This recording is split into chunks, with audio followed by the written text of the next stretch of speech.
Aside from the fact that my sister taught me how to read when I was 3 years old by using Peanuts books, you know, and I think by the time I was 11 or 12, I was a full-blown comics geek. I've been an artist all my life, and I started out as a comic book artist, ironically.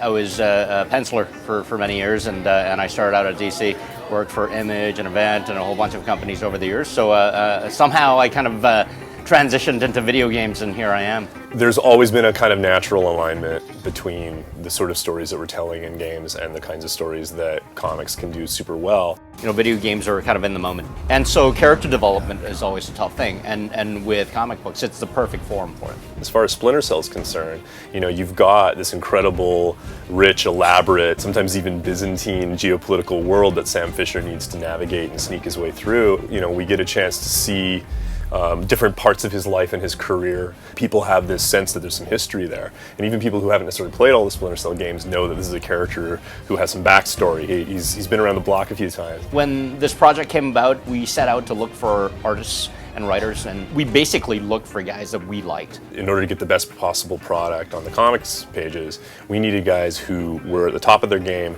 but also specifically had an interest in the kinds of themes and the kinds of genre that we were talking about. I've worked on a number of different books. Olympus, Greek mythology, The Light was a horror book, and then I started a number of books, Who is Jake Ellis, Dancer, and The Activity, which were in a more spy-fi, espionage, military area. Each book was very distinct from the others, but The Activity especially is what got me the attention that brought me into the Splinter Cell project. What was important for a creator like me coming on board is that it wasn't a world totally foreign to me, both because I was familiar with the game and because, you know, I'd done a lot of my own research.